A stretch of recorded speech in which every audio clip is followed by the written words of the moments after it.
خب دیکھیے، سب سے پہلے تو آپ سب کے اظہارات واقعی درد مندانہ ہیں، اس کے اندر ایک دین کا درد پایا جاتا ہے۔ اور آگا میں کہنا چاہوں گی، یہاں پہ معذرت چاہتی ہوں جی جی جی کہ لوگوں کے ذہنوں میں امام کا تصور شاید انسانی شخصیت کی طور پر آ گیا ہے۔ آج کل لوگ یہ بھی کہتے ہیں کہ اماموں کے فضیلتیں بیان نہیں کرنی چاہیے، تو خوب اگر امام کی فضیلتیں ان کو بیان نہیں ہوں گی تو ہم پہچانیں گے کہ کیسے ہمارے امام کی بات ہے۔ بہت خوبصورت اس بات پہ بھی ہے، تھوڑی سی بالکل گفتگو ٹھیک ہے، کیجیے گا۔ بالکل ٹھیک ہے، بالکل ٹھیک ہے۔ میں کوشش کروں گا کہ اب جب ہم بات شروع کریں تو ان ساری چیزوں کو کور کریں، اگر کوئی رہ جائے تو آپ متوجہ کیجیے گا پھر سب۔ خب دیکھیے، سب سے پہلا نقطہ یہ ہے کہ ہمیں اس بات کو سمجھنا ہے کہ خداوند متعال نے ہمیں انتخاب کیا ایک بہت عظیم کام کے لیے، یعنی وہ کام جو خداوند متعال نے اپنے انبیاء سے لیا ہے، خب اس کام کے لیے انبیاء نے خداوند متعال نے ہمیں انتخاب کیا۔ یہ پروردگار کی بہت بڑی عنایت ہے۔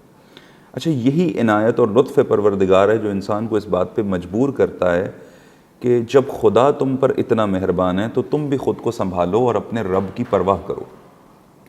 یعنی وہ چیزیں جو تم دوسروں کو سکھانے جا رہے ہو، خوب کم از کم خود اس سے گزرو، خود اس کو عمل میں لاؤ، جو بتانا چاہتے ہو اس پہ خود عمل پیراؤ۔ بات کرو تو زبان سے زیادہ کردار اثر کرے۔ آپ جانتے ہیں کہ جب آپ ایک خطاب کو تیار کرتے ہیں تو آپ کی محنت ساری کی ساری ایک مواد پر ہوتی ہے، پھر اس کو ترتیب دینے میں ہوتی ہے، لیکن جب آپ پیغام لے کے لوگوں کے سامنے جاتے ہیں تو آپ کا شعوری پیغام شاید 10% جاتا ہے لوگوں تک، اور باقی سب کا سب غیر شعوری پیغام ہے کہ جو آپ کے کردار، رفتار، چلنے، اٹھنے، بیٹھنے، لباس، انداز سے لوگ سیکھ رہے ہوتے ہیں۔ لہٰذا جب تک آپ خود اپنے آپ کو عملی طور پر تیار نہیں کرتے، اس وقت تک ظاہر ہے اس کام کو پوری طرح سے کرنے پہ انسان آمادہ نہیں ہوتا۔ یا تو ایک طریقہ یہ ہے کہ آپ خود کو صرف منوانا چاہتے ہیں اور یہ بتانا چاہتے ہیں کہ میں ایک اچھا خطیب ہوں، خب اس کے لیے کوئی مسئلہ نہیں ہے، کاپی پیسٹ کیجئے کچھ مشہور چیزوں کو، لوگ وہی سننا چاہتے ہیں، ان کو تیار کر لیجئے اور تیار کر کے لوگوں کے سامنے اس کو پریزنٹ کر دیجئے، بتا دیجئے، لوگ خوش ہو جائیں گے، آپ کی واہ واہ ہو جائے گی، آپ ایک اچھی ذاکرہ، اچھے خطیب بن کر لوگوں کے سامنے آ جائیں گے۔ لیکن آپ کا مقصد صرف یہ نہیں ہے بلکہ لوگوں تک دین پہنچانا ہے، تو یقیناً سب سے پہلا مرحلہ یہ ہے کہ خدا نے مجھ پہ لطف کیا ہے، یہ لطف خدا متقاضی ہے کہ اب میں خود کو اتنا تیار کروں کہ میں اس قابل ہوں کہ لوگوں کے سامنے جا کر بات کر سکوں، اور یہ پہلا مرحلہ، یقیناً اس مرحلے کو طے کرنا بہت ضروری ہے۔ خب اس کے بعد کچھ ہر پلیٹ فارم کے اپنے پروٹوکولز ہوتے ہیں۔ آپ جب درس کی کرسی پہ بیٹھتے ہیں تو اس کا اپنا انداز ہوتا ہے، آپ جب ممبر پہ تشریف لے جاتے ہیں اور مجالس عزائے محرم سے متعلق بات کرتے ہیں تو آپ کو پھر چند چیزوں کا لحاظ کرنا ہے۔ خب سب سے پہلے آپ اردو خطابت کرنا چاہتے ہیں، دوسرا اردو خطابت کے بعد آپ نے ممبر کا جو رائج طریقہ ہے، خب اس کو بھی مد نگاہ رکھنا ہے کہ لوگ اس وقت کس چیز کی طرف اٹریکٹ ہو رہے ہیں۔ میں یہ نہیں کہہ رہا ہوں کہ آپ نے دنیا دار بننا ہے، میں یہ نہیں کہہ رہا ہوں جو سب کر رہے ہیں آپ نے وہ کرنا ہے، میں جو بات آپ سے کرنا چاہ رہا ہوں صرف اس کو سمجھیں کہ خطابت ایک میڈیم ہے، ایک ذریعہ ہے جس کے ذریعے سے آپ اپنا پیغام پہنچا سکتے ہیں۔ اگر آپ اس میں محنت کرنے والے ہوں گے اور زیادہ سے زیادہ آپ کی گرپ ہوگی اس کے اوپر، تو وہ پیغام دین جو آپ نے پڑھا ہے، سیکھا ہے، سمجھا ہے، وہ لوگوں تک زیادہ بہتر انداز سے پہنچا سکیں گے۔ اگر آپ نے یہ پیغام لوگوں تک پہنچا دیا تو اس پیغام میں خود اتنی طاقت ہے کہ یہ لوگوں کے دلوں میں جگہ بنا لے گا، اور لوگوں کی زندگی میں، معاشرے میں آنے والی تبدیلی آپ کو واقعا نظر آئے گی۔ جس طرح آپ سب اس بات کی گواہی دیں گے کہ اس وقت ہم یہ تبدیلی دیکھ رہے ہیں، سب نے ذمہ داری کا احساس نہیں کیا لیکن چند ایک نے ذمہ داری کا احساس کیا۔ اس کے پیچھے بہت ساری وجوہات ہیں، سوشل میڈیا ہے، گفتگو کا اتنا آزاد ہو جانا ہے، جوانوں کا سوال کرنا ہے، نئی نسل کا بات کرنا ہے، پرانے طور طریقوں پر اعتراض کرنا ہے، قائم کی ہوئی عجیب رسومات کے مقابلے میں قیام کرنا ہے۔ تو یہ اسباب مل کے سبب بنے کہ ذمہ دار کچھ افراد سامنے آئے اور ہم ماحول بہرحال بدلا ہوا دیکھ رہے ہیں۔ مثلا آپ سب جو خود شریک ہیں یہاں پر ابھی، آپ سب کی رائے یہی ہے کہ ہم کچھ تبدیل کرنا چاہتے ہیں، ہم کچھ بدلنا چاہتے ہیں۔ اب اگر خطابت میں رول ماڈل سمجھیں، کس کو رول ماڈل اپنا بنائیں، کس کو دیکھ کر خود کو تیار کریں؟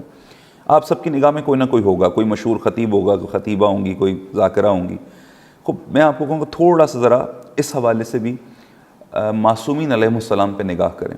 مثلا ہم محرم کی خطابت سے متعلق ابھی فوکس بات کر رہے ہیں۔ جناب ثانیہ زہرا سلام اللہ تعالیٰ علیہا کو موقع ملتا ہے مجلس پڑھنے کا ایک ایسے مجمع میں کہ جہاں کوئی اپنا نہیں ہے بلکہ پوری فضا یزیدی ہے، تماشائی ہیں اور ایک یزیدی ماحول ہے۔ ثانیہ زہرا اس کیفیت میں بھی نہیں ہے کہ کمفرٹیبل ہوں، حالات بھی انتہائی نامناسب ہیں کہ بی بی خوب قید و بند کے عالم میں، اور اس حالت میں جناب ثانیہ زہرا نے بازار کوفہ میں ایک ایسا خطبہ ارشاد فرمایا کہ یزیدی فضا کا رخ موڑ کے رکھ دیا. ٹھیک ہے، اب میں اور آپ پہلے مرحلے پہ یہ طے کریں کہ ہم نے خود کو اتنا مضبوط کرنا ہے کہ ہم نے چلتی ہوئی فضا کا حصہ نہیں بننا، بلکہ اس فضا کو توڑنا ہے اور اس کے مقابل سفر کرنا ہے. چونکہ ہمیں بہرحال اس موجودہ فضا سے کوئی بھی مطمئن نہیں ہے، جہاں پر عزاداری کمرشل ہو چکی ہے، جہاں پر جو ہے وہ ممبر جو ہے وہ صرف اس طرح کی باتیں سنا رہا ہے جس کے نتیجے میں کچھ نکلتا نہیں، کچھ حاصل نہیں ہوتا. کہا یہ جاتا ہے کہ فضائل پڑھے جا رہے ہیں، کہا یہ جاتا ہے کہ فضائل پڑھے جا رہے ہیں، جبکہ فضائل نہیں پڑھے جا رہے ہوتے. مثلا اگر وہی فضیلت کوئی ایسا خطیب آ کے پڑھے کہ جو مشہور نہ ہو تو لوگ اس کو داد دینے کو بھی تیار نہیں ہوتے. وہی عیناً وہی فضائل. یا مثلا ایک منقبت ہے، ایک منقبت ایک سریلا اور مشہور آدمی پڑھے تو اس کو کتنے لوگ سننے کے لیے تیار ہیں. وہی منقبت ایک بے سورا پڑھ رہا ہے، کب پڑھ تو منقبت رہا ہے نا بھائی، لیکن کوئی سننے کو تیار نہیں ہے. اس کا مطلب ہے کہ ابھی بھی ہم فضائل سننے کے عادی نہیں ہیں، بلکہ انداز، خطابت، مشہور شخصیت، خوب یہ ساری چیزیں غالب ہیں معاشرے پہ. خوب یہ فضا کسی نے بنائی ہے، اور اگر کچھ لوگ عزم اور ارادہ کر لیں گے تو اس فضا کو مکمل طور پہ تبدیل کیا جا سکتا ہے. اس کے لیے سب سے پہلے آپ کو یہ سمجھنا ہے کہ یہ ممبر ہے، اس ممبر کے پروٹوکولز ہیں، ہمیں ان تمام چیزوں میں مہارت حاصل کرنی ہے، محنت کرنی ہے. آپ بھی جانتے ہوں گے، میرا بھی تجربہ ہے، میں ذاتی طور پہ ایسے افراد کو جانتا ہوں جن کا کام صرف گمراہ کرنا ہے. خوب چلیں ذاتی نہیں جانتا، یہ ذرا زیادہ ہو جائے گا. مثلا اس طرح کے افراد کو یا ان کے قریبی افراد کو ہم جانتے ہیں کہ جن کا کام ممبر سے بھرپور گمراہی پھیلانا ہے، لیکن اس گمراہی کے لیے وہ اتنی محنت کرتے ہیں کہ بالکل فراموش نہیں کرتے. ایک تقریر کو گھنٹوں تیار کرتے ہیں، اس پہ محنت کرتے ہیں، مواد تیار کرتے ہیں، ترتیب دیتے ہیں، اور پھر لوگوں کے سامنے آ کے اس تقریر کو کرتے ہیں. جبکہ برعکس ہم بعض اوقات دین بیان کرنے جاتے ہیں، انداز اور ان چیزوں کا خیال نہیں رکھتے، چیزیں آمادہ نہیں ہوتی. جب لوگ نہیں سنتے ہم کہتے ہیں دیکھیں ہم چونکہ دین بیان کرتے ہیں نا لہٰذا لوگ نہیں سنتے. نہیں، ایسا نہیں ہے، لوگ دین سننے کے لیے تیار ہیں. اس وقت آپ سب نے اعتراف کیا کہ لوگ اس وقت حقیقت کے متلاشی ہیں، حق سمجھنے کے لیے، حق سننے کے لیے لوگ تیار ہیں. سب سے پہلے عزم کیجئے، اپنے رول ماڈل کو درست کیجئے، اور یہ دیکھیے آپ نے کیا بننا. اگر آپ نے یہ عزم اور ارادہ کر لیا کہ آپ نے وہ بننا ہے کہ جو چلتی ہوئی ہوا کے رخ پہ سفر نہیں کرے گا، بلکہ مد مقابل ہم آ کر اگر سید الشہداء علیہ السلام کا کلام کی جگہ کچھ اور پیش کیا جا رہا ہے تو ہم وہ کلام سید الشہداء پیش کریں گے، اسی ممبر سے پیش کریں گے. اب آپ دیکھیے کہ اب اس کا نتیجہ جو 10 سال بعد آپ کو نظر آئے گا، ایک نسل جو آپ کی خطابت سن کے پروان چڑھے گی وہ بالکل مختلف نسل ہوگی. اپنے آپ کو مکمل طور پر تیار کیجئے، محنت کیجئے. خطابت میں آپ کو سکھا نہیں سکتا، مثلا کچھ اصول شاید بتا دوں، البتہ مجھے جتنے آتے ہوں گے، لیکن اصل آپ جب محنت کریں گے، خود سے میدان میں اتریں گے، ہمت کریں گے، تو خداوند متعال آپ کو آہستہ آہستہ وہ آپ کو ملکہ اس پہ حاصل ہوتا چلا جائے گا. سب سے پہلا مرحلہ رول ماڈلز درست کیجئے اپنے، کہ کس کو آپ نے دیکھ کر خطابت شروع کرنی ہے، کس انداز سے خطابت کرنی ہے. آج ہمیں وہ خطیب ڈھونڈنا، مائکروسکوپ لے کے ڈھونڈنا پڑے گا، ایسا خطیب شاید ملے کوئی کہ جس نے مثلا یہ کہا ہو کہ میرا انداز خطابت ویسا ہی ہوگا جیسا امیر المومنین علیہ السلام کا. میں آقا سے سیکھتا ہوں، نہج البلاغہ پڑھتا ہوں، آقا کے خطبہ ہے، خطبے کا ایک انداز ہے، طریقہ ہے، اس میں موجود پیغام ہے، میں اس پیغام سے کچھ حاصل کرتا ہوں، لوگوں تک پہنچاتا ہوں. البتہ یہ بات واضح ہے کہ جب آپ لوگوں سے خطاب کر رہے ہیں تو آپ لوگوں کی عقلوں کے مطابق خطاب کرتے ہیں. ایسا نہیں ہوتا کہ آپ مجمع شناس نہ ہوں، آپ لوگوں کو پہچانتے نہ ہو، کو معلوم ہی نہ ہو کہ کس قسم کے مجمع میں بات ہو رہی ہے اور آپ کو کس انداز سے بات پہنچانی چاہیے. بات کرنے کا بعض اوقات انداز مسئلہ کر جاتا ہے. ایک حقیقت اگر آپ نامناسب انداز سے سمجھائیں گے تو وہ کبھی لوگوں کو سمجھ میں نہیں آئے گی. مثلا آپ کے گھر میں مہمان آیا، آپ نے اس کے سامنے بہترین شربت پیش کیا، لیکن جس گلاس میں پیش کیا وہ ٹوٹا ہوا تھا. خوب اب چونکہ آپ نے جس ظرف میں وہ بہترین شربت پیش کیا، لیکن وہ ظرف چونکہ ٹوٹا ہوا تھا اور نامناسب تھا، آپ کی پریزنٹیشن نامناسب تھی، لہٰذا اب اس شربت کی کوئی قیمت نہیں ہے جو آپ نے دوسرے کے لیے بنایا، اور نہیں معلوم اس کے لیے آپ نے کتنی محنت کی. اب ان تمام چیزوں پر گویا پانی پھیر دیا گیا، صرف اس گلاس کا جو چٹخا ہوا تھا، جو ٹوٹا ہوا تھا. تو اپنے آپ کو اس حوالے سے مضبوط کریں. ثانیاً خوب اب ممبر کا مواد کیا ہونا چاہیے؟ ممبر سے فضائل پڑھے جائیں، ممبر سے فضائل نہ پڑھے جائیں، ممبر سے تعلیمات، یہ بہت حساس نقطہ ہے، سمجھنے والی بات ہے کہ یہ کہہ دینا کہ بھئی مثلا ممبر سے خیبر و خندق ہم سالوں سے سن رہے ہیں، اس سننے سے کچھ بھی نہیں ہوا، لہٰذا اب اس کو چھوڑیے، اب جو ہے نا وہ ہم اہل بیت علیہ السلام کی تعلیمات کی طرف جاتے ہیں۔ ایک طبقہ کہتا ہے نہیں ہم فضائل سنتے ہیں، دوسرا طبقہ کہتا ہے نہیں ہم اہل بیت کی تعلیمات سننا چاہتے ہیں، تیسرا کہتا ہے نہیں ہم دونوں سننا چاہتے ہیں، کچھ فضائل سنا دیجئے، کچھ تعلیمات سنا دیجئے۔ تو بنیادی طور پہ یہ تینوں فکریں انحرافی ہیں، تینوں نے اصل بات کو نہیں سمجھا، اور وہ یہ کہ اہل بیت کی کوئی تعلیم ایسی نہیں ہے جس میں فضیلت نہ ہو، اور کوئی فضیلت ایسی نہیں ہے جس میں تعلیم نہ ہو۔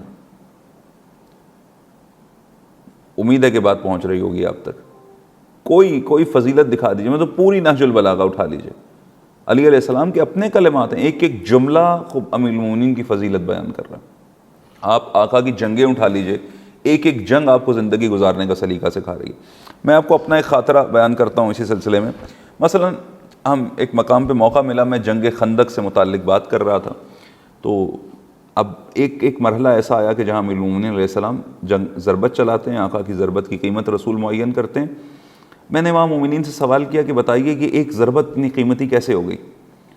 میں نے کہا ضربت اس لیے قیمتی ہو گئی کہ یہ ضرب چلی نہیں بلکہ چلنے سے پہلے رکی، اور رکنے کا سبب آپ سب جانتے ہیں، آقا نے فرمایا کہ میں اپنے غصے میں اس کو قتل کرنا نہیں چاہتا عبد کو، بلکہ چونکہ علی ضرب بھی خدا کے لیے چلاتا ہے، تو لہٰذا آقا نے چلتی ہوئی ضرب اس کیفیت میں کہ جب میدان میں کو جانے کو تیار نہیں تھا، امیر المومنین گئے، سامنے دشمن خدا تھا، مگر آقا کی چلتی ہوئی ضرب رک گئی۔ خوب اگر امیر المومنین اپنے غصے میں عبد کو ضرب نہیں لگاتے تو ایک مومن اپنی انا اور اپنے غصے میں دوسرے مومن کو کیسے زخم زبان لگا سکتا؟ یہ واقعہ تمام ہو گیا، مجلس تمام ہو گئی۔ کچھ عرصے بعد آپ کو پتہ ہے متاسفانہ ہمارے ہاں عموماً مومنین کے درمیان جھگڑے، ایک ہی خاندان امام بارگاہ ایک ہی خاندان کے ہاتھ میں، اور پھر وہ مختلف قسم کے مسائل کا شکار رہتا ہے۔ ایک جھگڑا ہو گیا مومنین کا آپس میں، اور جھگڑا بھی ٹھیک ٹھاک ہو گیا، بات ہاتھا پائی تک آ گئی، اور ایک صاحب مجھے ملے اس حادثے کے بعد اور کہنے لگے کہ میرے مثلا عزیز تھا اور مجھ سے چھوٹا تھا، اس نے مجھے مارا، لیکن جواباً نہ میں نے اسے مارا، اور رات کو سونے سے پہلے میں اسے معاف کر کے سویا۔ پھر انہوں نے کہا وجہ یہ تھی کہ میں نے آپ سے سنا تھا کہ امیر المومنین تو اپنے غصے میں عبد کو ضرب نہیں مارتے، تو یہ سامنے تو پھر میرا اپنا ہے، میرا مومن بھی ہے، بھائی بھی ہے، اور میرا رشتہ دار بھی ہے، تو میں اپنے غصے میں اسے کیوں ماروں یا اسے کیوں معاف نہ کروں؟ کہ میں رات کو اس کو معاف کر کے سویا تھا۔ اور میں واقعاً میرے رونگٹے کھڑے ہو گئے اس وقت کہ یہ بندہ مجھ سے ایک بات سن کر یہ کام کر گیا ہے۔ خوب امیر المومنین علیہ السلام کی جنگیں گویا زندگی گزارنے کا سلیقہ سکھاتی ہیں۔ اگر مثلا علی علیہ السلام کی سے ایک ضربت پہ غور کر لیا جائے تو آپ دیکھیے کہ کیا ہماری زندگی کے جو آج جن مسائل میں مبتلا ہیں، گھریلو مسائل، جزئی چھوٹے چھوٹے مسائل، خوب کیا حل نہیں ہوتے ان چیزوں کے ذریعے سے؟ حل ہوتے ہیں۔ عرض یہ کرنا چاہ رہا ہوں کہ یہ کہنا کہ فضائل نہیں پڑھے جانے چاہیے، نہیں، فضائل پڑھے جائیں، اسی انداز سے پڑھے جائیں، لیکن بس یہ ذہن میں رکھا جائے کہ فضائل پڑھے جائیں، نہ فقط لفاظی پہ استفادہ کیے، لفاظی سے فائدہ اٹھایا جائے، تاریخ پڑھی جائے، نہ تاریخ کو خود گھڑا جائے۔ اور یقیناً آپ سب قائل ہیں اس چیز کے کہ واقعاً اصلی تاریخ کو آج بھی ممبر انتظار میں ہے کہ کون آئے گا اور مطالعہ کرے گا اور اصلی تاریخ آ کر لوگوں کے سامنے بیان کرے گا۔ ایک رائج روش ہے جو چلتی چلی جا رہی ہے، لہٰذا اس بات کو بالکل ممبر کا نصاب اہل بیت علیہ السلام کے فرامین ہیں، اہل بیت علیہ السلام کے فضائل ہیں، آپ ان دونوں میدانوں میں خود کو تیار کیجیے، اور اس طرح سے تیار کیجیے کہ آپ کو کوئی بیٹ نہ کر سکے۔ مت سوچیں کسی مرحلے پہ ہم کامل ہو گئے، آگے بڑھتے رہیں مسلسل۔ اس وقت آپ مثلا مشہور خطبہ میں دیکھیں تو آپ کو ہر قسم کا خطیب نظر آئے گا، مثلا ایک بہت چیختا ہے، ایک بالکل نہیں چیختا ہے، ایک کا اپنا انداز ہے، دوسرے کا اپنا انداز ہے، لیکن ہر ایک کی اپنی اپنی آڈینس ہے۔ اس کا مطلب ہے اس بندے نے ایک رستہ طے کیا ہے اور اسی طرح سے کام کرتا چلا گیا ہے، جس کو پسند آیا وہ اس کے ساتھ ملتا چلا گیا، آج وہ ماحول بن گیا۔ لیکن وہ لوگ جو کبھی ادھر جاتے ہیں، کبھی ادھر جاتے ہیں، کبھی اس کو کاپی کرتے ہیں، کبھی اس کو کاپی کرتے ہیں، کبھی اس کی طرح ہو جاتے ہیں، کبھی اس کی طرح ہو جاتے ہیں، یہ لوگ کسی بھی جگہ پہ ٹک نہیں پاتے، اپنا مقام خود نہیں بنا پاتے دوسروں کی نگاہ میں۔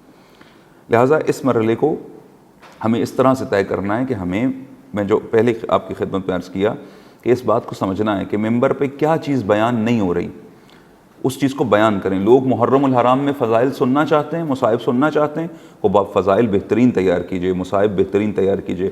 اسی طرح مثلا اب مسئلہ ہے زبان کا کہ اچھا عجیب بات ہے کہ ایک ہی لفظ، قابل غور نقطہ، ایک ہی لفظ ایک ہی بات ایک جگہ پہ کی جائے تو توہین نہیں ہوتی، اسی بات کو کسی اور جگہ کیا جائے، کسی اور انداز سے کیا جائے، وہ توہین ہو جاتی ہے۔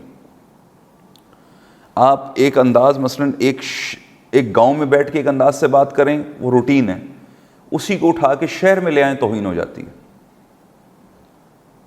تو اس مرحلے کو سمجھنا بہت ضروری ہے۔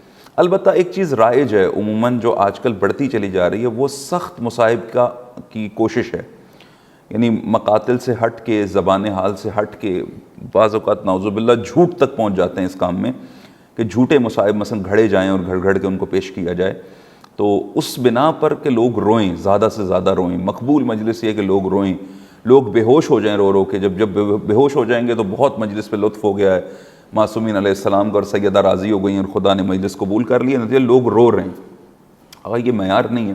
ایک معروف خطیب ہے، ان کا جملہ ہے کہ سید الشہداء علیہ السلام اس لیے شہید نہیں ہوئے تھے کہ لوگوں کو بے ہوش کریں، بلکہ اس لیے شہید ہوئے تھے کہ جو بے ہوش ہیں ان کو ہوش ملائیں۔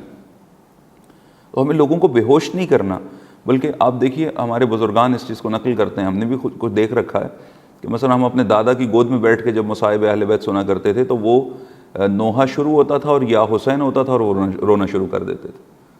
خب آج آپ نے اس چیز کو اتنا ہم نے اس کو کمرشل کیا، اتنا اس سے متعلق نامناسب رویہ اختیار کیا کہ کرتے کرتے کرتے کرتے آج آپ مصائب کا پورا مقتل پڑ جائیں تو شاید کوئی رونے کو تیار نہیں ہے، مگر یہ کہ وہ خاص طور، وہ خاص انداز، وہ خاص ڈھنگ اختیار کیا جائے۔ اس میں ایک اور نقطہ اور بہت اہم ہے کہ بعض جگہ مثلا خطابت کی مختلف انداز ہیں، بعض جگہ اردو خطابت رائج ہے، لوگ اس کو سنتے ہیں اسی کے ساتھ، بعض جگہ مثلا کچھ سرائکی علاقے ہیں ہمارے یہاں پنجاب میں تو وہاں سرائکی ایک انداز ہے۔ یہ بھی بہت سمجھنے کی ضرورت ہے کہ لوگوں کے لیے مثلا میں کس جگہ فٹ بیٹھتا ہوں اور میں جس انداز سے میں خطاب کرتا ہوں وہ کس علاقے میں قابل قبول ہے یا میرے مجمع کا کیا تقاضا ہے۔ تو اگر وہ فرد اسی جگہ پر ہو جہاں پر وہ مؤثر ہے تو یقیناً اس کا بہتر اثر جو ہے وہ ظاہر ہوتا ہے۔ خوب، یہ بالکل کلیئر ہے، واضح ہے کہ ممبر سے ایسے کلمات، ایسے الفاظ کا انتخاب کرنا کہ جس میں توہین ہو، واقعاً جرم ہے۔ ایک بہت نفیس شخصیت ہیں، ان سے ایک دفعہ مصائب جناب سیدہ سے پہلے انہوں نے کہا کہ مجھے حیا آتی ہے، شرم آتی ہے اس بات پر کہ جو بی بی پہ گزری میں وہ کیسے بیان کروں، کہیں ایسا نہ ہو کہ بیان میں توہین کر جاؤں، کہ سیدہ سے متعلق یہ بات کیسے کروں کہ کیسے کیسے ان پہ ظلم کیا گیا، کیسے کیسے ان کے ساتھ دشمن نے ظلم کیا۔ تو یہ بات واقعاً اس سے متعلق انسان کو ڈرنا چاہیے اور خود اپنے آپ کو سنبھالنا چاہیے۔ یہ تہذیب اعضاء ایک وقت میں ممبر پہ رائج تھی، آج کل ممبر اس تہذیب سے خالی ہوتا چلا جا رہا ہے۔ یقیناً آپ اگر عزم کریں گے تو یہ ماحول دوبارہ بن جائے گا۔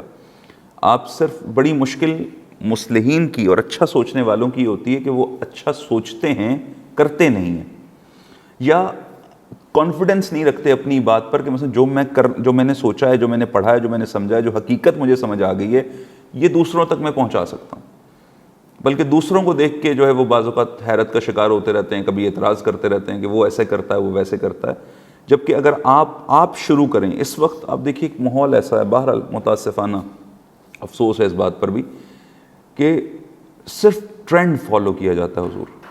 اگر آپ چند افراد نے مل کے ایک ٹرینڈ قائم کر دیا کہ ممبر سے اس طرح کا مواد نشر ہونا چاہیے تو یقین جان لیجیے دوسرے سب اس کو فالو کرنا شروع کر دیں گے۔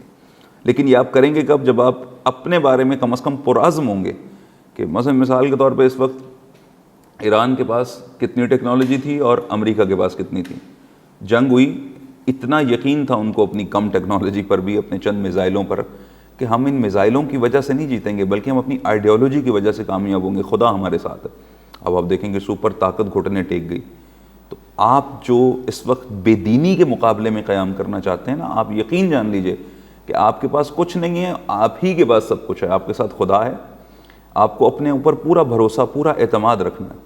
ممکن ہے آپ کو کہیں ملامت برداشت کرنی پڑے، ممکن ہے کہیں کسی کی بات سننی پڑے، ممکن ہے 2 مجلسیں کم ہو جائیں، لیکن اگر آپ نے موقف پہ قائم رہیں گے اور اچھے انداز سے کام کریں گے تو نتیجتاً مستقبل آپ کا، اس بات کا یقین رکھیے، مستقبل آپ کا۔ لوگ مثلا مثال عام اگر دنیا میں زندگی میں مثال لے لیں تو ایک مرتبہ مثلا سٹیٹس سے قائم ہو چکا تھا، ایک خاص طبقہ تھا جو گھر سے دہی بھی لینے جاتا تھا تو گاڑی پہ جاتا تھا۔ آج کل وہی طبقہ اتنا سمجھدار ہو گیا، کہتے ہیں آفس بھی جاتے ہیں 2 کلومیٹر پہلے گاڑی کھڑی کرتے ہیں، پھر اسٹیئرز سے جاتے ہیں، لفٹ یوز نہیں کرتے، کہتے ہیں یہ صحت کے لیے ضروری ہے، چلنا ضروری ہے. یعنی لوگ اصل کی طرف بہرحال پلٹ آتے ہیں جب حالات اتنے زیادہ خراب ہو جائیں. تو اس صورتحال میں بھی اگر آپ اپنے پیغام پہ بھروسہ رکھیں، ہمت کریں اور ڈٹ جائیں ایک چیز پر، خود کو سب سے پہلے تیار کریں کام کے لیے، اور پھر تیار کرنے کے بعد میدان میں اتریں، محنت کریں اس پر. آپ دیکھیں گے کہ کچھ وقت گزرے گا کہ خداوند متعال آپ کو وہ تمام برکتیں، بلکہ بہت زیادہ وقت نہیں، خب صرف آپ کا عزم، آپ کی ہمت آپ کو بتا دے گی کہ کیا کیا برکات آپ کو نصیب ہونے جا رہی ہیں. ایک صلوات پڑھیں ذرا محمد و آل محمد پہ تاکہ ہم گفتگو کو آگے بڑھائیں. اللہم صلی علی محمد و آل محمد وعجل فرجہم بالعافیہ. تو اگر آپ یہ کہنا چاہ رہے ہیں کہ ہم لوگ جس معاشرے میں رہتے ہیں وہاں کی خامیوں کو دیکھیں کہ وہاں پر کون سی خامیاں، جیسے سود ہے، بے حجابی ہے، ان ساری چیزوں کی لسٹ بنائیں اور ان چیزوں کو کاؤنٹر کریں، آپ یہ کہنا چاہ رہے ہیں؟ خوب دیکھیں، اب اس کا بھی انداز ہے. میں اب انداز سے متعلق اگر بات کروں نا، اس وقت آپ کا ممبر آپ کی اصلاحی گفتگو کو قبول نہیں کر رہا ہے. مثلا مثال کے طور پر آپ آ کے کہتے ہیں کہ سود معاشرے کے لیے نقصان دہ ہے اور یہ محرم کی مجالس میں کہہ رہے ہیں، تو سننے والا کہتا ہے مجھے بور کیا جا رہا ہے، یہ چیزیں میں سننے نہیں آیا ہوں، مجھے امیر المومنین کے فضائل سناؤ جو وہ سنتا رہتا ہے، اور مجھے 7 مصائب سناؤ، بس اسی پر اکتفا کرو. آپ چاہتے ہیں کہ آپ ان کو یہ ساری چیزیں سکھائیں، بتائیں. سب سے پہلا مرحلہ، میں بہت سادہ طریقے سے بات کر رہا ہوں تاکہ آپ سب کو یہ بات سمجھ میں آئے. سب سے پہلا مرحلہ یہ ہے کہ آپ اس ماحول کو سمجھنے کے بعد اس انداز سے لوگوں تک بات پہنچائیں کہ وہ بات لوگوں تک پہنچے، نہ یہ کہ لوگوں کو یہ احساس ہونے لگے کہ ہم اب ان کی باتیں سن کے ہم بور ہو رہے ہیں. اچھا، اس کا طریقہ کیا ہے؟ اس کا طریقہ یہ ہے کہ اکثریت ہمارے ہاں مجمع مولائیوں کا مجمع ہے، اور آپ جب ایک مصلح بن کے ان کے سامنے جاتے ہیں تو وہ آپ کے اتنا قریب نہیں آ رہے ہوتے، جبکہ آپ ایک مصلح اصلاح کرنے والے ہیں، ساتھ ساتھ آپ مولائی بھی تو بہت بڑے ہیں نا بھائی. آپ کو امیر المومنین سے محبت نہیں ہے، آپ امیر المومنین کے فضائل پہ خوش نہیں ہونا چاہتے، آپ علی کے فضائل پڑھنا نہیں چاہتے، پڑھنا چاہتے ہیں. لہٰذا پہلا مرحلے میں جب آپ لوگوں تک جائیں تو یہ بات واضح کریں کہ جس طرح آپ مولائی ہو میں بھی مولائی ہوں اسی طرح سے. اب جب ہم مولائی ہیں تو مولائیوں کو کیسا ہونا چاہیے؟ بات پہنچ رہی ہے آپ تک؟ جی مزید واضح کریں آقا. جی میں آپ سے عرض کر رہا ہوں کہ مثلا ممبر سے فضائل امیر المومنین سنے جاتے ہیں، آپ فضائل پڑھیے، تیاری کیجئے، محنت کیجئے. مثلا میں آپ کو ایک واقعہ سناتا ہوں. آپ ظاہراً یہ سندھ کے کسی علاقے کا واقعہ. ایک مولانا کہتے ہیں آج سے کوئی 20-25 سال پہلے وہ وہاں تبلیغ کے لیے گئے. جس گاؤں میں انہیں بھیجا گیا اس گاؤں کے اندر 7 میخانے تھے، شراب پی جاتی تھی جہاں پر، اور سارے شراب پینے والے مومن تھے اور بھنگ بھی پیتے تھے ساتھ. اور وہاں پر ایک مولانا کو، ایک عالم دین کو جو پڑھا لکھا ہے، جس نے دین پڑھا ہے، اس کو بھیج دیا گیا. اور یہ ساتھ بتا کے بھیجا گیا ہے کہ بندہ خدا جب آپ وہاں جائیں گے، چونکہ آپ سید ہیں لہٰذا آپ کو وہ تحفے میں بھنگ پیش کریں گے. ٹھیک ہے، آپ نے وہاں جا کے پریشان نہیں ہونا. یہ عالم کہتے ہیں کہ میں وہاں گیا، میں نے جا کر وہاں کے ماحول کو دیکھا، اور میں جا کر ہر روز تیاری کر کے جاتا اور لوگوں کو بلانے کی بجائے ان کے میخانے پہ جا کر بیٹھ جاتا، اور ان کی شراب سے متعلق کوئی بات نہیں کی، بھنگ سے متعلق کوئی بات نہیں کی. ان کو امیر المومنین کے فضائل سناتا، مولائی تھے، سب فضائل سن کے بہت خوش ہوتے. پھر آخر پہ کوئی ایک آدھی مصائب کی روایت بھی پڑھ دیتا باتوں ہی باتوں میں، اور وہ سب روتے گریا کرتے. کا 3-4 مہینے ہماری یہی روش رہی. ہم جاتے اور ان کے ساتھ بیٹھتے، گپ شپ کرتے. علاقے میں مشہور ہو گیا کہ مولانا صرف مولانا نہیں ہے بلکہ مولائی بھی ہیں. کہتے ہیں جب ہماری دوستی ہو گئی تو اب ہم نے یہ کیا کہ اپنے ساتھ میں نہج البلاغہ بھی ساتھ لے جاتے، اور وہاں جا کر انہی کی اصطلاح میں ان کو یہ بتاتے کہ دیکھیے مولائی کیسا ہوتا ہے یا ملنگ کیسا ہوتا ہے، آؤ امیر المومنین سے پوچھتے ہیں. کہا جب ہم نے وہی دوستی میں ایک آدھا فرمان ان کو سنانا شروع کیا تو اب اس کا نتیجہ یہ نکلا کہ جب ہم اب آ رہے ہوتے تھے اسی میخانے میں تو وہ فوراً وہ سارا ساز و سامان ان کا جو پہلے وہیں پڑا ہوتا تھا وہ نشے کا، وہ سب سمیٹ دیتے تھے. اور پھر وہ کہتے ہیں کہ 16-17 سال اس علاقے میں ہم رہے. نتیجہ یہ نکلا کہ میخانے ختم ہو گئے اور اس کی جگہ 5 یا 7 آباد مسجدیں اس علاقے میں موجود ہیں.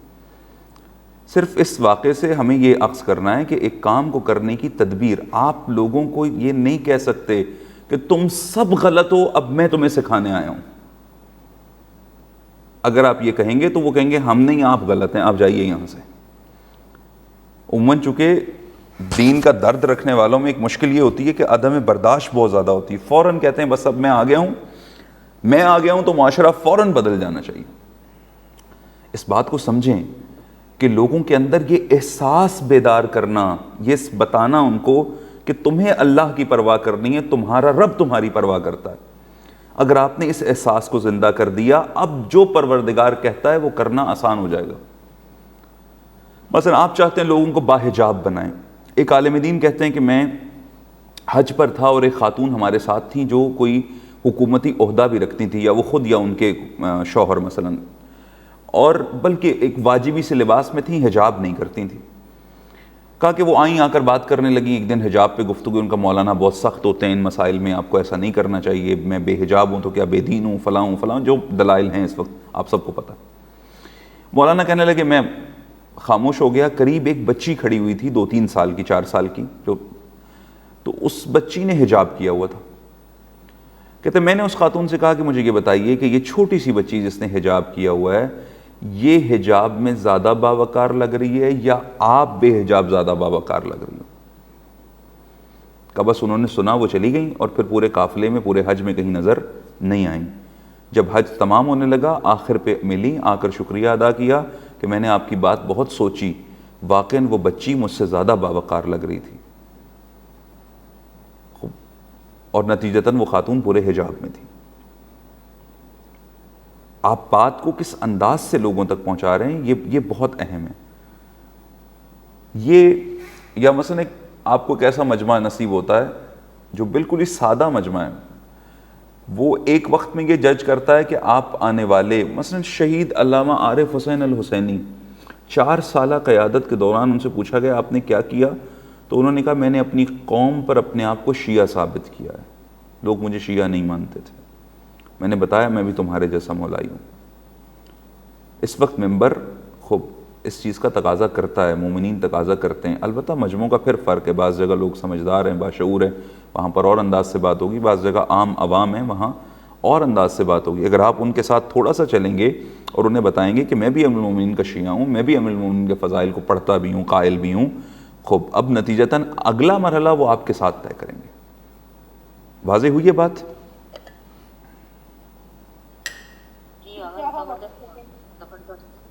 یہ کمی ہے ہم لوگوں کا، کمی ہے ہمیں کمیونیکیٹ کرنے کی کمیاں، تھوپنا چاہتے ہیں، پھونسنا چاہتے ہیں، ہم سمجھانا اور پینیٹریٹ کرنے کا ہنر سے واقف ہیں. بالکل درست فرما رہے ہیں آپ. جی آغا جی بہت اچھا پیغام دیا آپ نے. آواز آ رہی ہے؟ جی آ رہی ہے، بالکل آ رہی ہے. مثال کے طور پہ جیسے آپ نے جنگ خندق کا جو واقعہ عمر ابن بد والا جو ہے وہ آپ نے بیان کیا، میں نے یقیناً یہ پہلی دفعہ ہی آپ کی زبان سے اس کو اس نقطے سے بھی سماعت فرمایا ہے کہ جب اس نے گستاخی میں وہ تھوکا یا جو بھی روایت آ رہی ہے جی تو وہ ضربت کو روکا گیا. اب یہ تو ہم الفاظی میں اور فن خطابت میں اس کو کافی لمبا چوڑا بیان کر جاتے ہیں، لیکن اس میں جو پیغام ہے حضرت علی کا اسے ہم بھلا دیتے ہیں. بس آپ نے یہی کرنا ہے کہ اس کو آپ اس کو پڑھتے پڑھتے اس مقام پر لے جائیں کہ لوگ آپ کے ساتھ جڑ جائیں، اور جب جڑ جائیں تو آپ لوگوں سے سوال کریں کہ امیر المومنین نے ضربت روکی کیوں؟ چونکہ علی وہ جنگجو نہیں ہے کہ جو تلوار پہ حکومت کر کے جنگ کرتا ہے، تلوار کے قبضے پہ جس کا قبضہ ہے، تلوار کے ذریعے جو جنگ کرتا ہے، بلکہ علی وہ جنگ کرنے والے، وہ شجاع ہیں کہ جو اپنے نفس کا خود حاکم ہے. ہم کیوں گناہ کرتے ہیں، ہم کیوں خطاؤں میں مبتلا ہوتے ہیں؟ چونکہ ہمارے نفس کا حاکم شیطان ہوتا ہے، ہم خود نہیں ہوتے. لہٰذا تخت پہ حکومت کرنا کمال نہیں ہے، اپنے نفس پہ حکومت کرنا کمال ہے. اب اس طرح آپ اس کو سوچتے چلے جائیں. آپ سب خطباء ہیں، آپ سب ان چیزوں کو سمجھتے ہیں کہ آپ ایک دفعہ جب تیاری کرنے بیٹھتے ہیں، سوچتے ہیں، تو آپ ایک چیز کے کتنے پہلوؤں کی جانب نگاہ کر سکتے ہیں، پھر اس کو کس طرح سے ترتیب دے سکتے ہیں. 2 سیشنز ہیں، ایک آج ہے، کل ہے آپ کے ساتھ انشاءاللہ. میں آج یہ چاہ رہا ہوں کہ ہم کچھ کس نتیجے پر پہنچ جائیں تاکہ کل کچھ محرم کی تیاری کے حوالے سے کچھ شواہد آپ کی خدمت میں پیش کریں یا کچھ مثالیں کہ جس کے ذریعے سے آپ ان چیزوں کو تیار کر سکیں. اب اگر یہاں تک بات واضح ہو گئی اس انداز سے متعلق، ایک خود ادب کا خیال رکھنا، انداز کا خیال رکھنا، اپنے پیغام پہ بھروسہ اور اعتماد کرنا کہ ہم حق پہنچانے آئے ہیں، اس حق میں طاقت ہے، ہمارے ساتھ ہمارا پروردگار ہے، رول ماڈل درست رکھنا کہ ہم ثانیہ زہرا کو مد نگاہ رکھے ہوئے ہیں. دوسرا یہ کہ میں خود کو قبول کروانے نہیں آیا ہوں، میں پیغام خدا پہنچانے آیا ہوں. اگر آپ پیغام خدا پہنچانے گئے ہیں، آپ دین کا پیغام پہنچانے گئے ہیں، آپ سید الشہداء علیہ السلام کی سیرت بتانے گئے ہیں اور وہ پہنچ جاتی ہے تو یقین جان لیجئے آپ خود بخود پہنچ گئے. آپ کی شہرت یقینی ہے، لیکن آپ چونکہ شہرت کے طلبگار نہیں ہیں لہٰذا یہ وہ شہرت ہے جو آپ کو جنت بھی لے جائے گی. لیکن اگر آپ صرف شہرت کے طلبگار بنیں گے تو ممکن ہے کہ وہ شہرت جنت تک نہ پہنچائے یا سید الشہداء کے قدموں تک نہ پہنچائے یا آقا کے انصار میں اور زمانے کے امام کے انصار میں ہمارا شمار نہ ہو. لہٰذا اس طرف سے اگر آئیں، مثلا ایک طالب علم محنت کرتا ہے صرف آخر میں حاصل ہونے والے رزلٹ اور رزلٹ کے نتیجے میں انعام پر، تو اسے صرف انعام ملتا ہے. لیکن اگر وہ قابلیت پہ محنت کر لے تو وہ قابل بھی بن جاتا ہے اور نتیجتاً انعام اس کو خود بخود مل جاتا ہے، علم بھی آ جاتا ہے، انعام بھی مل جاتا ہے. یہ وہ ساری باتیں ہیں جو کچھ چیزیں اپنے سے تنہائی میں کرنے والی باتیں کہ میں کیوں یہ کام کر رہا ہوں، کیوں جا رہا ہوں، کیوں ممبر پہ جانا چاہتا ہوں، کیوں چاہتی ہوں، کیوں اپنے آپ کو یہ بنانا چاہتا ہوں، مثلا خطیب یا خطیبہ بننا چاہتی ہوں، ذاکرہ کیوں بننا چاہتی ہوں. خب یہ میرے گولز، یہ اہداف ہیں، ان اہداف پہ خب اب یہ پکے ان پہ قائم رہنا ہے، پھر بار بار ان کو دہرانا. چونکہ بعض اوقات شہرت، بعض اوقات لوگوں کا دونوں چیزیں نقصان دہ ہوتی ہیں کہ ایک مرتبہ لوگ جو ہے وہ بڑے آپ کو تحسین کرتے ہیں، اپریشیٹ کرتے ہیں، اس مرحلے پہ بھی خود کو سنبھالنا، اور ایک مرتبہ لوگ آپ کو بہت زیادہ آپ پہ تنقید کرتے ہیں، آپ کو برا بھلا کہتے ہیں، آپ کو لوگوں کی ملامت کا سامنا کرنا پڑ جاتا ہے. خب اس مرحلے پہ بھی سمجھنا ہے اس بات کو. دونوں حالتوں میں ایک مرتبہ انسان اتنا آگے بڑھے کہ بدمست ہو جائے اور ایک مرتبہ خود کو بدبختی میں ڈال دیں. ان دونوں حالتوں سے خود کو بچا کر خب معتدل رہنا، اس بات کو سمجھنا کہ یہ کیوں ہو رہا ہے. اگر کوئی میری تعریف کر رہا ہے تو مجھے خدا سے دعا کرنی چاہیے، خدا اس میں برکت عطا فرما، اور یہ سب میرے پروردگار کی عطا ہے.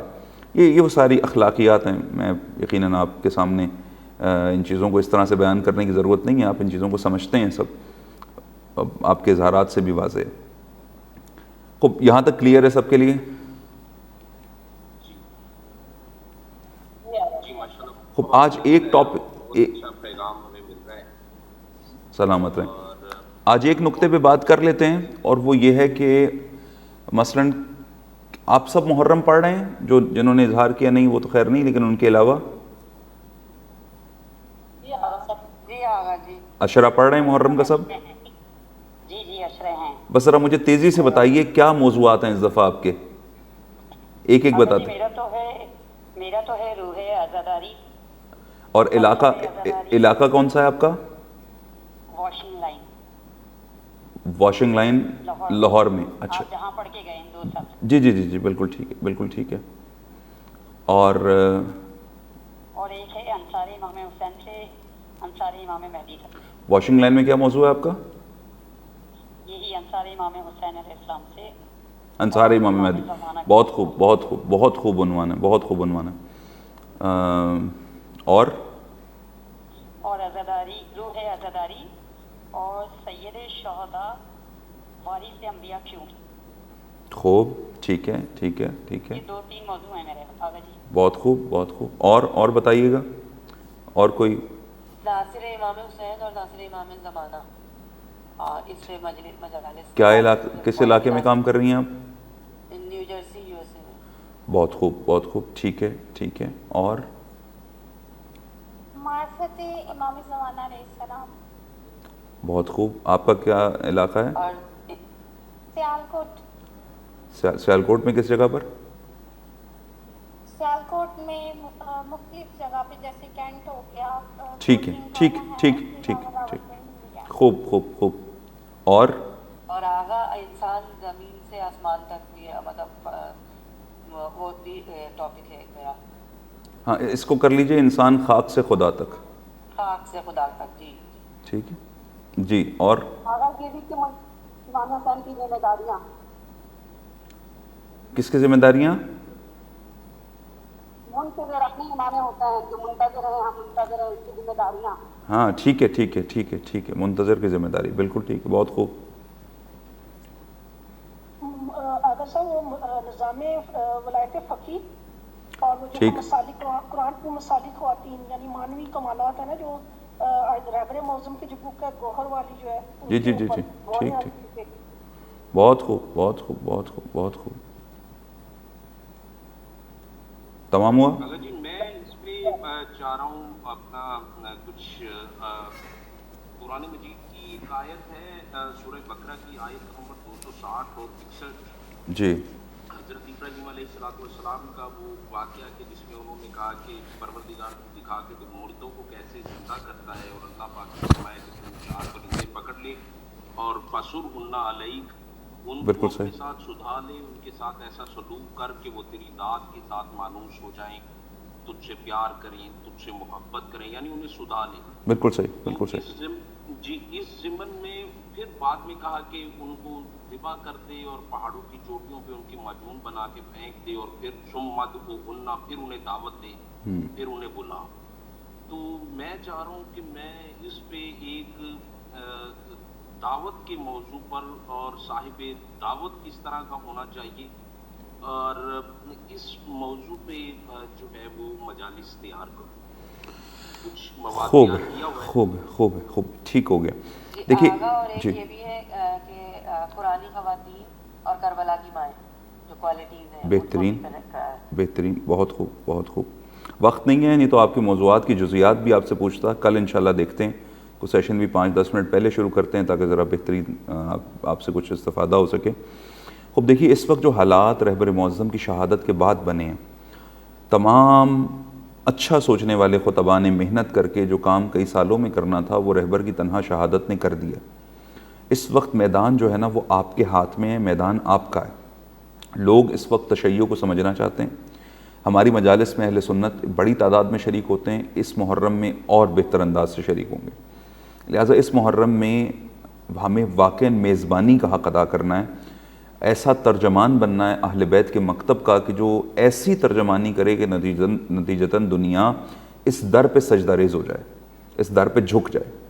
یہ بہت اہم ہے اس محرم میں. اس محرم میں ہمیں زیادہ محنت نہیں کرنی، چونکہ آج تک جو باتیں ہم دنیا کو سمجھا رہے تھے وہ دنیا آج خود کرتی نظر آ رہی ہے. اب یہ برکات جس طرح رہبر کی شہادت میں ہمارے لیے تلخی تھی، یہ برکتیں بھی ہمارے سامنے ظاہر ہوئی ہیں. خب اس صورتحال میں اس ماحول کو مد نگاہ رکھتے ہوئے اس ماحول کی حفاظت کرنا بھی بہت اہم ہے کہ آپ اس وقت اگر لوگوں کو تشیع کے مثلا چند کردار ہیں جو اس دفعہ زیر بحث آنے چاہیے. مثلا ایک کردار زینبی ہے کہ شہداء کی شہادت کے بعد اگر کردار زینب، کربلا می مرد گر زینب نبود، کربلا اگر ثانیہ زہرا نہ ہوتی کربلا ختم ہو جاتی. گویا کردار زینبی وہ کردار ہے کہ جس کے لیے جس کو بیان کیا جانا چاہیے، اور پہلے اس کردار کو خود سمجھا جائے کہ یہ کردار ہے کیا، پھر اس کردار کو بیان کیا جائے. اسی طرح سے خود آپ نے امام زمانہ سے متعلق بات کی کہ دنیا اس وقت متوجہ ہے کہ آیا یہ حالات ظہور کی طرف جا رہے ہیں. آپ کو اس طرف بھرپور توجہ کرنی چاہیے کہ اس وقت امام زمانہ سے متعلق واقعی مستند معلومات لوگوں تک پہنچے کہ جس کے ذریعے سے ناصرین امام خود کو تیار کر سکیں. یہ ٹاپک خود بہت وسیع ہے کہ کئی اشرے اس عنوان پہ آپ خود پڑھ سکتے ہیں، تیار کر سکتے ہیں کہ امام زمانہ علیہ السلام کے ظہور سے قبل کے حالات، پھر امام زمانہ علیہ السلام کی حکومت کیسی ہوگی، پھر امام زمانہ علیہ السلام جب قیام کریں گے اس قیام کی کیا خصوصیات ہوں گی، حضرت کے انصار کی کیا خصوصیات ہوں گی، خود امام زمانہ کی کیا ذاتی خصوصیات ہوں گی، پھر یہ کہ امام زمانہ کے انصار کی ناصر بننے کے لیے ہمیں کس طرح سے خود کو آمادہ اور تیار کرنا ہے. اب یہ مختلف طرح کے ٹاپکس ہیں جن کو ترتیب دے کر کئی سارا مواد جو ہے آپ کے لیے میسر ہے جس پہ آپ کام کر سکتے ہیں. تو خصوصاً ان 2 عناوین پر، ایک کرداروں پر اور دوسرا جو ہے وہ خود کردار زینبی پر، اس حوالے سے کام کریں، مطالعہ کریں. امام زمانہ علیہ السلام کے موضوع پہ مہدویت پہ کام کریں کہ لوگوں کو دنیا کو تیار کریں ایک عالمی نظام حکومت کے لیے کہ مہدویت صرف ایک شخصیت کا ظہور نہیں ہے بلکہ ایک عالمی نظام کا ظہور ہے کہ جو اطاعت خدا سے بھرپور نظام ہوگا. تو اس دفعہ کی جو گفتگو ہے آپ کی، اس دفعہ کا جو محرم ہے وہ ویسے ہی آپ کہیں کئی سارا کام آپ کے لیے پہلے ہی ہو گیا، میدان بالکل آمادہ ہے. اب آپ نے میدان میں جا کر پوری تیاری کے ساتھ، خود اعتمادی کے ساتھ کام کرنا ہے، اور اتنی تشنگی موجود ہے لوگوں کے اندر کہ لوگ آپ کو جاننا چاہتے ہیں، سیکھنا چاہتے ہیں. ایک نقطہ اور قابل توجہ نقطہ ہے، اس کو ضرور مد نگاہ رکھیں کہ بعض اوقات حق والوں کی راہ میں ایک بڑی مشکل یہ ہوتی ہے کہ جلدی تھک جاتے ہیں یا لعنت و ملامت سے خوف زدہ ہو جاتے ہیں، جبکہ خداوند متعال کا فرمانا ہے کہ جو ہمارے احباء ہیں، جن سے خدا محبت کردہ، جو خدا سے محبت کرتے ہیں، تو ان کی خصوصیت یہ ہے کہ وہ لوگوں کی لعنت و ملامت سے نہیں ڈرتے۔ مثلا ایک جگہ 100 لوگ آپ سے فائدہ اٹھا رہے ہوتے ہیں اور 2 لوگ آپ کی مخالفت کر رہے ہوتے ہیں، وہ 2 چونکہ بہت اونچی آواز سے مخالفت کر رہے ہوتے ہیں، ہم 100 کو بھول جاتے ہیں کہ 2 نے تو مخالفت کی ہے لیکن 100 نے استفادہ بھی کیا ہم سے۔ تو اس کو بھی مد نگاہ رکھیے کہ ہمیشہ لعنت و ملامت کرنے والوں کے ذریعے سے خود کو خود فیصلہ نہ کیجیے، بلکہ یہ ذہن میں رکھیے کہ آپ جو پیغام لے کر گئے، یہ 100 لوگوں نے اس سے فائدہ اٹھایا۔ اب یہ جو کہیں ہم ان 2 کی بات سن کر خوب ان کے لیے میدان بند نہ کر دیں جو ہم سے فائدہ اٹھانے والے ہیں۔ بہرحال یہ ایک خاکہ آپ کی خدمت میں نے پیش کرنے کی کوشش کی، امید ہے کہ آپ کے لیے گفتگو کسی حد تک مفید رہی ہوگی، اور آئندہ جو ہے وہ آپ بہرحال اس حوالے سے محرم میں کام کریں گے تو کچھ باتیں آپ کے کام آئیں گی۔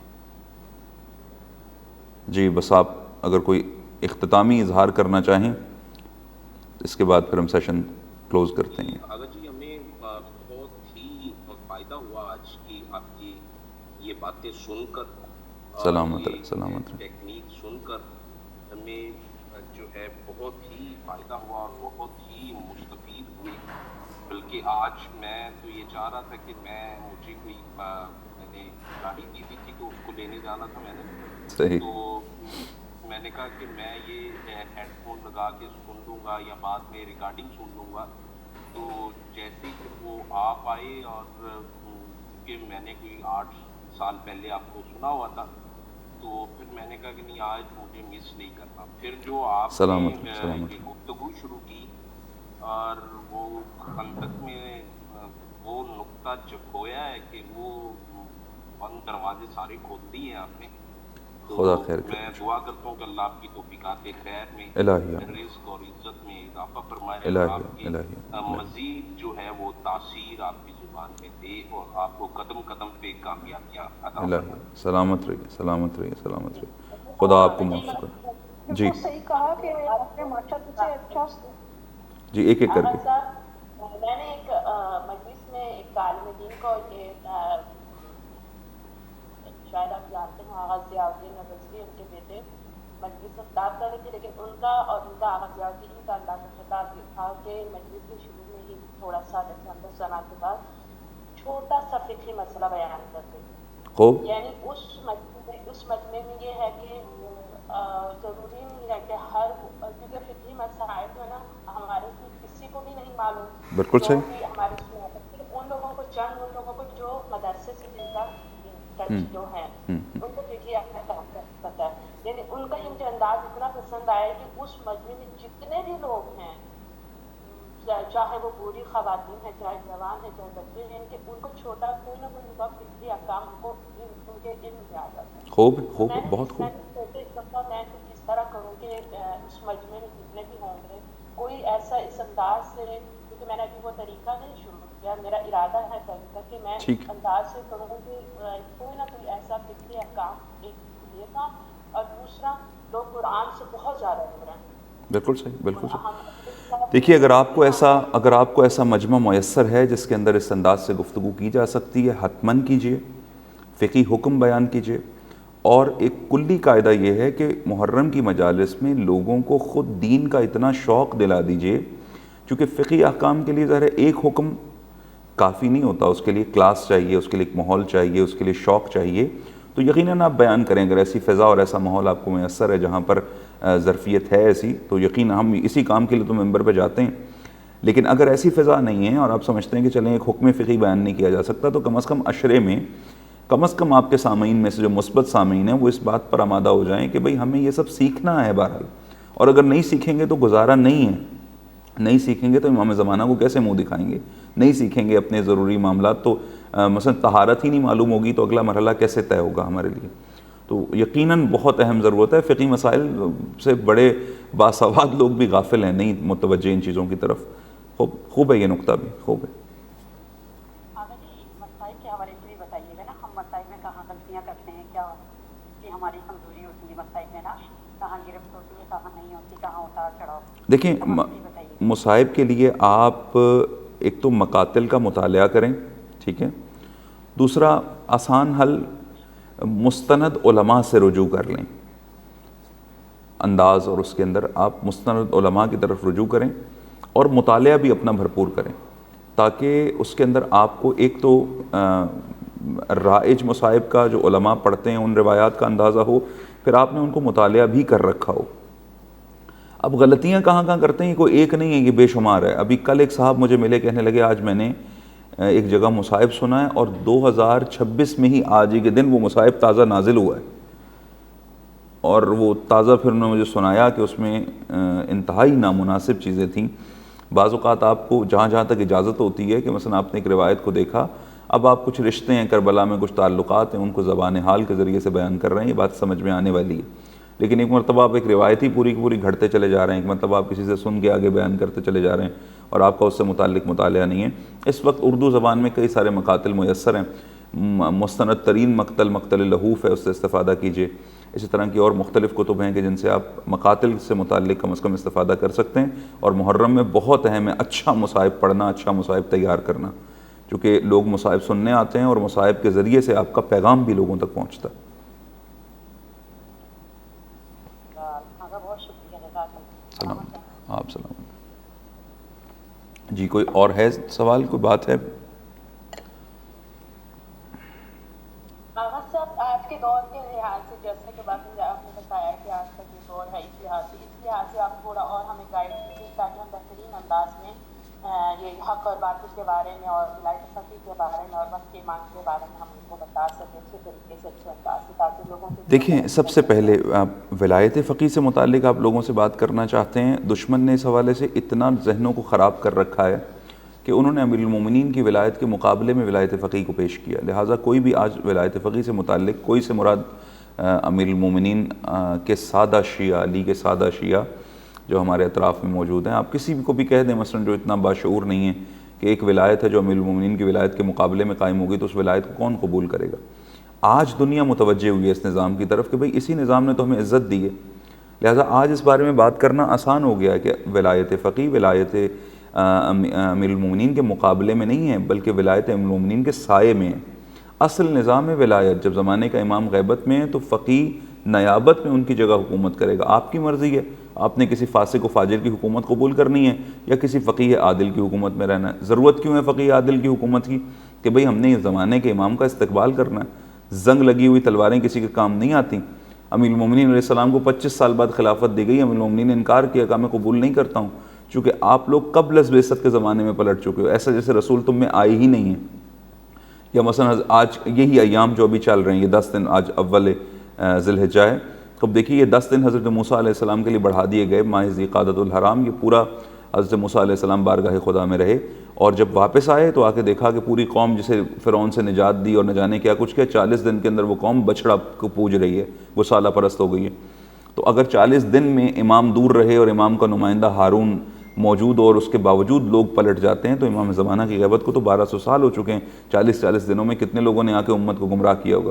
تو ایک ایسا نظام چاہیے جہاں علم بھی ہو اور جہاں حکومت اور اختیار بھی ہو, تاکہ اس کے ذریعے سے لوگ مربوط رہیں, ایک ساتھ رہیں, یکجا رہیں, اور اسی وحدت سے دشمن کے دانت کھٹے ہو جاتے ہیں. اب یہ بات سمجھانے کی بھی آپ کو اتنی محنت نہیں کرنی پڑے گی, چونکہ آج دنیا نے دیکھ لیا ہے کہ اس نظام سے منسلک رہبر کی شہادت کے بعد لوگ منسلک ہوئے, خود ایرانیوں نے ساتھ دیا, پوری دنیا ساتھ مل گئی بلا تفریق شیعہ و سنی, اور نتیجتاً وہ ظالم کے جو جناب افتخار عارف کے بقول کہ یہ وقت کس کی رعونت پہ خاک ڈال گیا, یہ کون بول رہا تھا خدا کے لہجے میں؟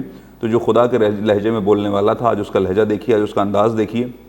وہ چائنا جاتا ہے رسوا ہوتا ہے, وہ دیگر ممالک میں جاتا ہے رسوا ہوتا ہے, وہ اپنے ساتھیوں کو بلاتا ہے رسوا ہوتا ہے. تو یہ رسوائی کس کا مقدر ہے؟ مثلا وہ جن کے پاس کچھ نہیں تھا انہوں نے خون کے ذریعے سے کامیابی حاصل کر لی, اور جن کے پاس طاقت, ٹیکنالوجی, سب کچھ تھا, یہ سب کا سب کربلا سے سیکھا گیا کہ ایک طرف تلواریں ہی تلواریں ہیں, دوسری طرف گردنیں ہی گردنیں, لیکن اختتام ہوا تو پتہ لگا تلوار ہار گئی, خون جیت گیا.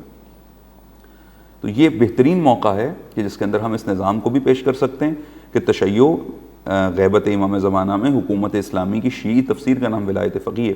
اللہ اس ایک سوال کے جواب میں اس سے متعلق اس سے زیادہ بات کرنا ممکن نہیں ہوگا, لیکن یہ کہ تشیع کی عزت, بلکہ آج ایک اور چلیں ایک اور انداز سے سن لیں اس کو, کہ امریکہ جس کا شدید مخالف ہے، یعنی شیطان اکبر جس بات کا شدید مخالف ہے، اس بات کی دلیل ہے کہ وہ بات مسلمانوں کی عزت کا سبب ہے۔ یہ انقلاب ہے جس کے ذریعے سے ائمہ علیہ السلام کے روزے بچے، یہ انقلاب ہے جس کے ذریعے سے حوزے بچے، مدارس بچے۔ خود رہبر معظم کی ذات سے متعلق بات کریں تو عزادار ترین انسان، یعنی جو ابھی آقا ڈاکٹر رفیع کو میں کل سن رہا تھا، وہ فرما رہے تھے کہ جن دنوں کرونا تھا، مجلسوں کی چھٹی تھی، تو رہبر نے کہا کہ میں مجلس نہیں چھوڑوں گا، ایام فاطمیہ کی مجلس کی، کہا میں تنہا بیٹھوں گا، آپ پڑھیں۔ تو کہتے رہبر کرسی لے کے میرے سامنے بیٹھ گئے، ممبر بہت اونچا تھا، اس کی زینے بہت سارے تھے، تو میں نے کہا کہ آپ، مجھے شرم آ رہی ہے کہ آپ کے سامنے مجلس پڑھوں اور اتنے اونچے ممبر پہ بیٹھوں، تو مجھے اجازت دیں کہ ممبر کے پہلے دوسرے زینے پہ بیٹھ جاؤں۔ تو آقا رفیع کہتے ہیں کہ مجھے رہبر میری طرف متوجہ اور کہنے لگے کہ آپ ذاکر حسین ہو، ذاکر حسین کا مقام یہ ہے کہ وہ بلند بیٹھے، اور تنہا خود بیٹھے اور آقا رفیع نے مجلس پڑھی۔ تو ایک عزادار رہبر، نہ فقط یہ عزادار والا رہبر، ایک موحد رہبر، ایک دیندار رہبر، ایک مولائی رہبر کہ جس نے ہمیشہ ولایت کا، نہ فقط یہ کہ خود مولائی تھے بلکہ ولایت کا دفاع کرنے والے تھے دنیا کے سامنے، اور دنیا کو ثابت کر کے دکھا دیا کہ اگر مثلا اس زمانے میں خیبر تھا تو علی اس خیبر کو نابود کر سکتے تھے، آج اگر خیبر ہے تو علی والے نابود کر سکتے ہیں۔ تو یہ آپ کہیے کہ یہ فضا بالکل آمادہ اور تیار فضا ہے۔ اس حوالے سے آپ خود بھی کام کریں، ان حقائق کو خود سمجھیں، سنی سنائی باتوں پہ عمل نہ کریں یا اس پہ کان زیادہ نہ دھریں، بلکہ خود کوشش کریں، خود اس نظام کو سمجھیں اور پھر دنیا کو پیش کریں کہ یہی وہ ذریعہ ہے۔ امام زمانہ اس لیے غیبت میں نہیں گئے کہ نشانیاں پوری ہو جائیں، گرچہ نشانیاں یہ اس بات کی علامت ہے کہ یہ آخری زمانہ ہے۔ امام زمانہ غیبت میں اس لیے گئے ہیں کہ جس امت کو امام کا ساتھ دینا چاہیے تھا، انہوں نے امام عسکری علیہ السلام تک آئمہ کا ساتھ نہیں دیا، آئمہ تنہا رہے ہیں، اور زمانے کا امام غیبت میں۔ جب امت میدان میں آ جائے گی امت بن کے، تو امام بھی آ جائے گا۔ آج آپ دیکھیے وہی رخ ہمیں نظر آتا ہے۔ 40 میں ایک امت اپنے گھروں سے نکلتی ہے، وہ جو جہازوں پہ جانے کے عادی ہو چکے ہیں، وہ کہتے ہیں نہیں، جہاز بھی ترک، گاڑی بھی ترک، موٹر سائیکل بھی، سب کچھ چھوڑ دیا، بچوں کو ساتھ لیا، بیگم کو ساتھ لیا، چل دیے۔ کدھر جا رہے ہو؟ پیدل؟ کعبہ عبداللہ کی زیارت کے لیے جا رہے ہیں۔ یہ جذبہ کہ ہمیں چل کے امام تک پہنچنا ہے، یہی ظہور کے لیے اسی جذبے کی ضرورت ہے۔ لوگوں کا ایک محبت، مثلا محبت خدا پہ، حب خدا پہ، یا مثلا 40 کا شعار جیسے حب الحسین یجمعنا، محبت حسین پہ لوگوں کا جمع ہو جانا، یہ بہترین اس بات کی علامت ہے کہ واقعاً ظہور قریب ہے، اور یہ ظہور ہی کی تیاریاں جو ساری کی ساری ہو رہی ہیں کہ اس وقت امت جمع ہو گئی ہے۔ تشیع کے چہرے پہ کتنی گرد و غبار ڈالی گئی تھی، لیکن اب وہ ساری گرد آج ہٹ گئی ہے، آج بالکل دھل گئے۔ لوگ کہتے ہیں، ہمیں لوگوں نے کہا یہ کافر ہوتے ہیں، کہ اگر کافر ہوتے ہیں تو ہم بھی ایسے ہی مسلمان ہیں جیسے یہ ہیں، کیونکہ یہ کافر ہیں تو یہ ظلم کے مقابلے میں بولتے ہیں، قیام کرتے ہیں، تو یہ بے تیغ لڑتے ہیں، تم تیغ کے ساتھ بھی نہیں لڑتے، تمہارے پاس ہتھیار ہیں، تم نہیں لڑتے۔ تو الحمدللہ اس وقت بہترین موقع ہے کہ لوگ تشیع کو سمجھنا چاہتے ہیں، جاننا چاہتے ہیں، اور آپ اس کا تعارف کرا سکتے ہیں۔ آپ چہرہ ہیں جن کے ذریعے سے لوگ تشیع کو سمجھیں گے انشاءاللہ۔ میرا خیال ہے وقت جو ہے وہ تمام نہیں ہوا بلکہ زیادہ ہو گیا۔ ہم نے آپ سے استفادہ کیا، بہت بہت شکریہ آپ کا۔ سلامت رہیے، سلام۔ میری طبیعت کچھ نہ تھا، انشاءاللہ کل ضرور آپ سے ملاقات ہوگی۔ جی انشاءاللہ۔ جی علمدار، میں فی امان اللہ، فی امان اللہ۔ ٹھیک ہے جی آغا، مجھے ایک کوشچن پوچھنا ہے کہ ابھی کیونکہ کافی شاعری جو ہے وہ بھی استعمال کی جاتی ہے کتابت میں، جی تو عموماً مقتل سے ریلیٹڈ یا رضائی سے ریلیٹڈ جو کتابیں بتائی گئی ہیں، لیکن کوئی ایسے شاعر ہے کہ جو جن کے چھوٹے چھوٹے اشعار کو بہت زیادہ استعمال کیا جاتا ہو، کوئی ایسی کتاب؟ مختلف شعراء ہیں، آپ مختلف شعراء سے استفادہ کر سکتی ہیں اس مسئلے میں۔ اس پہ کل تھوڑی سی بات کر لیں گے جب تیاری اور مجلس کے مواد سے متعلق بات کریں گے، تو اشعار ایک اہم وہ ہے، اس کو ہم کر سکتے ہیں انشاءاللہ۔ وہ اکثر ذوق پہ ہوتا ہے، آپ کس کو پسند کرتے ہیں، آپ کس شعروں کو زیادہ اہمیت دیتے ہیں۔ اگر آپ کا یہ ذوق ہے تو پھر ظاہر ہے آپ اپنے ذوق کے مطابق شاعر انتخاب کرتے ہیں، ان کے اشعار سے استفادہ کرتے ہیں۔ ٹھیک ہے جی، فی امان اللہ، فی امان اللہ۔